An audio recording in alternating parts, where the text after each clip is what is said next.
So you have to define first, where is your best entry point? Where is the place where you can actually easily leverage your business? And then from that point, understand the differences and how to execute or grow your business in the other countries, understanding exactly how you need to adapt your strategy to match with the other markets. Hello and welcome to another episode of the E-commerce Coffee Break podcast.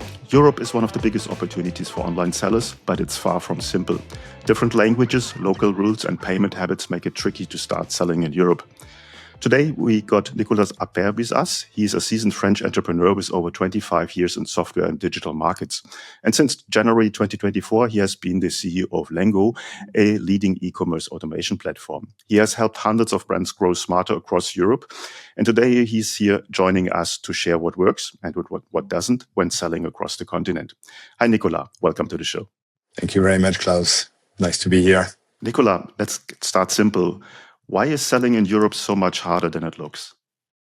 Oh, well, I think one of the most unknown difficulties for people that are not coming from this part of the world is to understand that this is not just one market. It's just a constellation of 30 small markets that are working, each of them with their own regulation, their own culture, their own DNA. And, it's not like you can copy paste your expansion from one country to another without understanding all those differences. Yes, it is a huge market. It's probably one of the largest market in the world.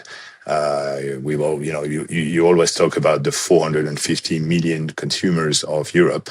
But in fact, it's, as I said, it's a constellation of 30 different cultures, countries, and so on, which means that you are actually talking to very, very different consumers from one country to another. Mm-hmm.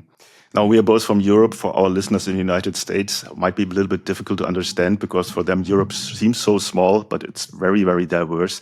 And when going into the market, what's the cost of trying to localize and go without a real strategy? I often say that localization is very, very different from just translation. It's taking into account a number of aspects from cultural understanding of each population, each profile of users. So when you are, for example, describing a product, the way that you do it and the important aspects or words that you need to use in your product description differs from France to Germany. Very good example is it's very important for German consumers to understand whether the product they are buying is made of plastic or not. It's much less important for French people, and they don't really care about these aspects. So there are some very cultural aspects that you have to take into account so that when you are localizing the description of your product into a new country, you have also to take into account the DNA of that country. And that's just one very small example because pictures, even very regulatory aspects such as VAT is different from one country to another. So in some countries, you present the price with VAT, others without VAT, and then the VAT levels can actually be different from one country to another. And it's almost true for everything. It's true for VAT. It's true for return product policy. It's true for a large number of things that makes the life of merchants who wants to expand from one European country to another very, very complicated. Mm-hmm. Now, we don't want to scare away people from Europe because it's a huge market. There's a lot of opportunities in there. So we want to dive a little bit into the strategy on how to do it right and how to do it step by step. Maybe let's start there. What would your approach for a non-European company or brand looking at Europe? What would be the first step to get started? Well, I think there are some countries that are usually seen as the entry point for Europe. So first of all, it's important to pick up the right destination for your product just to get started with. Germany is a good access for a number of very industrial type profiles of products. We see in some verticals. It's a funny example. When you're talking about food business, beside UK, the best place to start a business is Spain. That's actually one market that is very, very good for penetrating, let's say, a new brand that is doing fast food, who wants to try his business in Europe. It's a very good entry point. So you have to define first where is your best entry point, where is the place where you can actually easily leverage your business, and then from that point understand the differences and how to execute or grow your business in the other countries. Understanding exactly what difference it will take for you to, or how you need to adapt your strategy to match with the other markets. Mm-hmm. No, that makes perfect sense. Now, how is it for smaller brands? Is there a chance to compete with established brands in Europe? What would be the strategy there?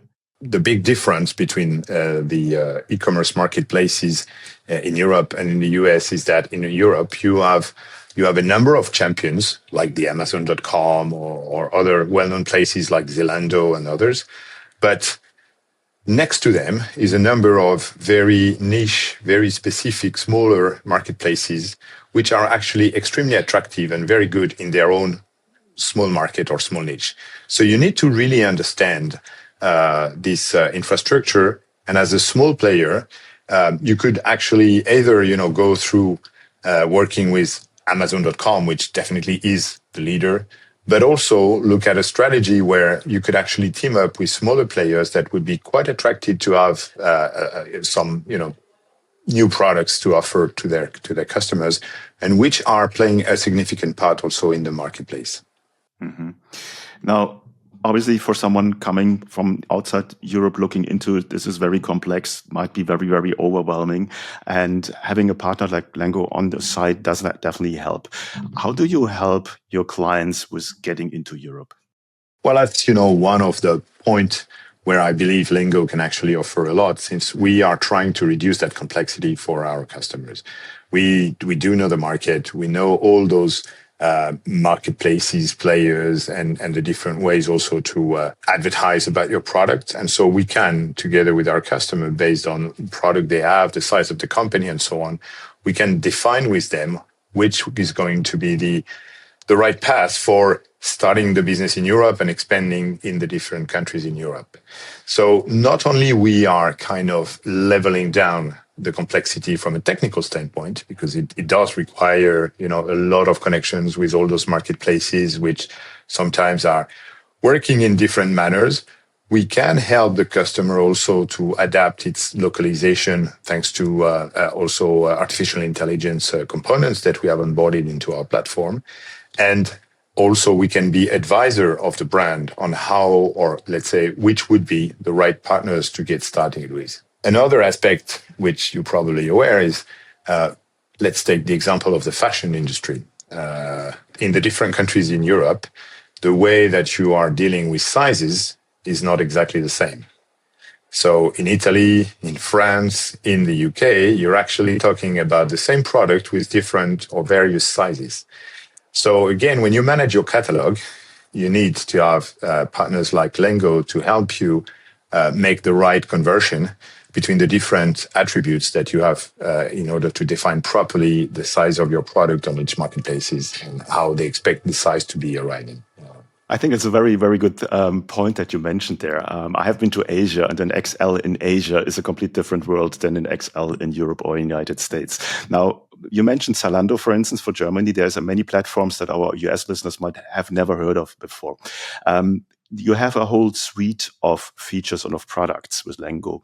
Talk me through how these different features, these different tools that you have help sellers getting started.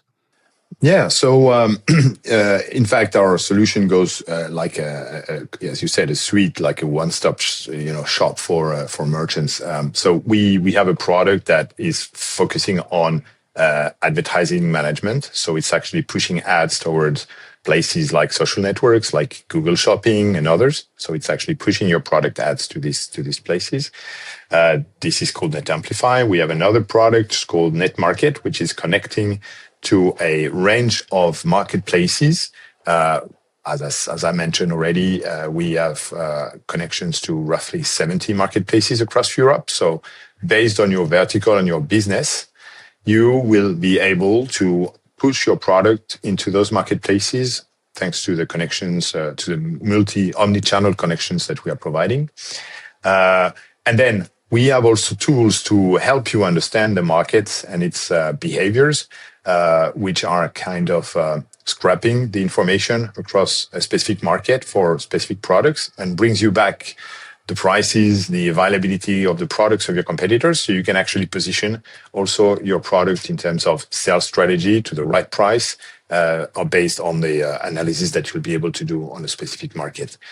And for the brands that are going into a B2B2C or a more indirect process with retailers and so on, we finally have this net control solution that enables them to control their network, make sure that everyone's playing the right game, that the data governance is fine, meaning that the product descriptions, images that the brands wants to show about their products are actually accurate across their retailer networks. And that's basically with those 4 components, you can really have a better understanding of the ecosystem that you're going to enter and how to penetrate that market. Mm-hmm. Now, you have worked with hundreds of brands. What's a typical approach when a brand comes to you? How do you get started with a brand to get them launched in Europe? Well, it is pretty different from where they're coming from. So we talked a lot about the US guys who wants to enter the European market, but there's even more complex situation. We're working a lot with Chinese resellers who would like to penetrate the European market. And for Chinese, it's even more complex to understand how this all things works, right? And they are far away. They might not have, people on the ground to understand the entire European ecosystem, etc. So our approach with them is a little bit different from what we have with US sellers or people selling from other areas. For example, with the Chinese reseller, it's really down to a complete kind of consulting system where they are not only relying on us to adapt their catalogs to the marketplaces that we have in Europe, but really to understand, okay, how shipment will be done, how return products will be done. So it's a complete advice from the very beginning of what catalogs you need to push on those marketplaces, all the way to how are you going to handle orders, returns, and so on. So the fulfillment part, thanks to some of the partners and to the ecosystem that we've built, is a complete journey that we are selling them. Mm-hmm. When it's the right time for a brand to reach out to you in their process, or put it the other way around, what kind of homework do they need to do before they can get started? Well, first of all, they need to have a proper product catalog in place. We are working with mid-size to large enterprises. That's our ICP at Lengo, and obviously the cost of setting up a business in Europe requires you to have at least a sustainable business from your initial operations, because it's actually a complex system that can only be successful for mid-sized to large-sized enterprise. It's very difficult for a small enterprise to get into the market in Europe and expect to grow if they don't have a stable home business in the first place. Mm-hmm. Give an example, a case study. You don't need to name the brand of somebody who worked with you and what kind of results they saw. As you said, we have a lot of customers in various verticals. I think the two verticals that are working very well lately in the e-commerce business are home and garden. I was mentioning those Chinese resellers. They are very good in the home and garden space, and a lot of them are coming to Europe. Especially through Germany and Poland, which are their entry point, as I was mentioning earlier, in order to sell their products. And they are pretty successful with this, but also because they are relying on strong brands that they've built within the Chinese market itself. Another interesting industry that we've been helping is the tech and beauty. We are working with worldwide brands such as L'Oréal or LVMH, but we're also working with much smaller players in that field. And we've seen very good success, especially in the new growing social e-commerce, with platforms like TikTok Shop, which we've launched last year in France and was already launched in the UK, as you probably know. And in those very specific markets, those guys have proven to have extremely good results and very fast-growing market share. Mm-hmm. You touched on something that I'm very interested in, and our listeners already know this. I want to touch on AI, and you just mentioned social commerce. There's a huge shift in e-commerce going on right now, and you are on the forefront of what's happening in the market. Tell me your perspective. What do you see happening in e-commerce right now? First of all, AI, as I was mentioning, is extremely helpful in the localization business. You can really now start with let's say, a catalog which is already based in one language and translate it into many others, including this understanding of the cultural necessity and then the cultural adaptations that we are required to be efficient on each market. There is another very useful use case that we are delivering with some of our customers related to contextual picture adaptation. It's about taking a product picture, extracting the background, and then replacing the background with some contextual environment. So whether it's for a specific event like Black Friday or Christmas, whether it's also to, let's say, take the look and feel of the social media that you're working with. And obviously, the picture that you're going to send for Google Shopping is probably not the same picture of your product that the one you're going to use for TikTok Shop, right? So all that can actually be really empowered with the AI capacity today. And we have embodied a lot of features around that in our platform to help our customer be agile and efficient with this. But then there is another AI aspect that is very important for us to look into, although this is not yet a game changer. It's all about the customer search journey for products. Right now, most of us, we were using Google to look for a product that we wanted to buy. But more and more people are currently using AI agents or chatbots to get some information. The thing that we need to understand there is that the process is entirely different. When you're going on Google and you want to look for some, red Nike shoes, you're going to ask, okay, I want some red Nike sneakers. And then Google is going to show you all the red Nike sneakers he has with the prices. Where you're going on ChatGPT and you're asking for the sneakers that you want to buy, you're going to ask ChatGPT, okay, what are the trendy sneakers today? And then it's going to come up with trendy sneakers that could come from either Nike or Puma or whatever brand. So first of all, it's actually much earlier in the decision-making process when you're doing a search on ChatGPT than what you were doing previously on Google.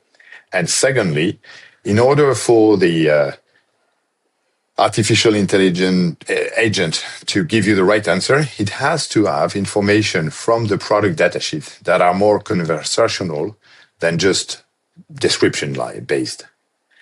And therefore, it requires that your catalog, in the way that it is referencing and describing your products, not only takes care about the attributes like it used to be, but also includes some very conversational information or words that the LLM could actually be used to reference your product properly and present it in the requests of customers. I don't know if I'm clear here, but it's a completely different way of searching products than it used to be in the past. And our customers will also have to adapt by providing very much more information about their products than what it used to be in the past, where it was very structured around attributes and stuff like that. Mm-hmm. Thank you for summarizing that. I think this was brilliant. And for our listeners, listen to this twice, because that's the journey we are on. AI is taking over, and ChatGPT search will probably be becoming stronger than Google ever was. Now, you're all supporting all this and a ton of platforms. What kind of APIs do you provide? Just for a good understanding, what our software is doing is it's picking up information from one side on the catalog of our customers, whether they are, PIM catalogs, DAM catalogs, or ERPs or CMS environment, we are combining them together in order to make a flow that is what's expected from the marketplaces on the other side in the right format by the marketplaces. So we don't provide so much APIs. We are more interacting with those API in order to grab properly the information and push it back to the right place. But we have connections with a significant number of infrastructure types of products. And I was mentioning the PIM, but also ERPs and stuff like that. So we've got connection with hundreds of different products, Shopify, Akeneo, Salsify, a lot of other dams and so on to properly collect that information in the most efficient way for our customers. Mm-hmm.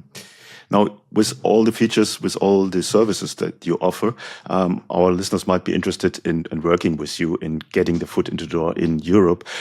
How does the onboarding process work? How long does it take? Very depending on the quality of the catalog of the customer, but I would say it takes any time between 2 weeks to 6 months. And again, it's very much so. Now 6 months is clearly not the usual. But the reality is some marketplaces are extremely demanding in the way that they need the information to be propagated. We were talking about Zalando that many people might not know on the show, although it's a very important marketplace here in Europe.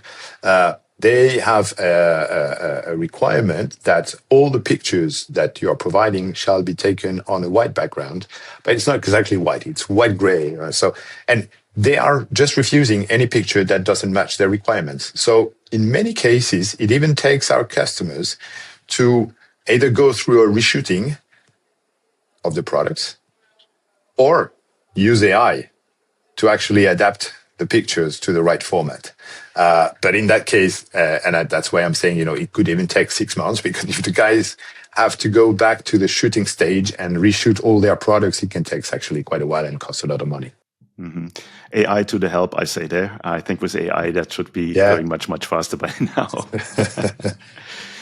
For sure. How does your pricing structure work? How do you charge for your services?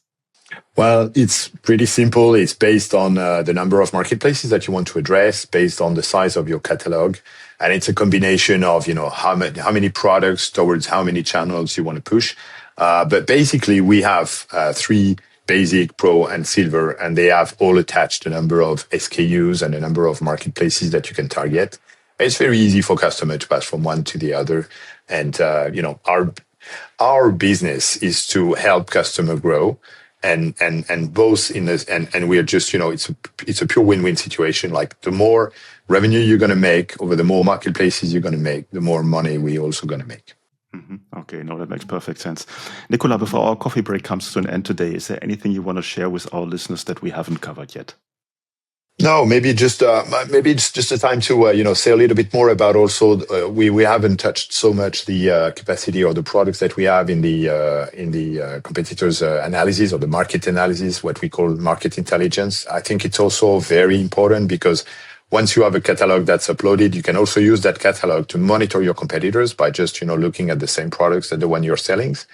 It can actually be either head-to-head products when we are dealing with resellers, or it can be equivalent products when we're talking about brands and they want to list a number of products from competitors that they want to monitor, and that's really very, very helpful, both to understand the trends of a specific market, and as I mentioned, in Europe, from one market to another, you can have some significant differences. But also in order to help you put the best strategy when entering a market on, what type of prices you need to push. If you have to make promotions, yes, no, how is your competitor operating? So all of this is really combined into that single suite, and I think is a quite nice tool for our customers, especially those who wants to learn about Europe before they really put a lot of money into it. I reckon being a European, you also have European clients, because I remember my time in Europe, it was not so easy to understand what the others next door were doing. Is that right? Yeah. Still the case, especially in those quite difficult geopolitical periods where I don't know how you see that from outside, but right now in Europe, it's very complicated. Mm-hmm. I think that's one more reason to work with an expert like you. Lengo definitely helps there a lot. And for our listeners, if you're looking into Europe, or if you are even in Europe and you want to expand to other European countries, I would recommend to reach out to have an expert on your side. Makes it so much easier, and the chances for success are so much higher. Where can people go and find out more about you? Well, first of all, they can go through our website. That's www.lengo.com, and they can also contact our team, and we'll be really happy to help them, go through this journey. Cool. I will put the links in the show notes as always. Then you're just one click away. Nicolas, thanks so much for your time today and giving us an overview of how important Europe is. I hope a lot of people will reach out to you. I think it's definitely something they should do, and I hope to talk to you soon again. Thank you very much, Klaus. Talk to you soon.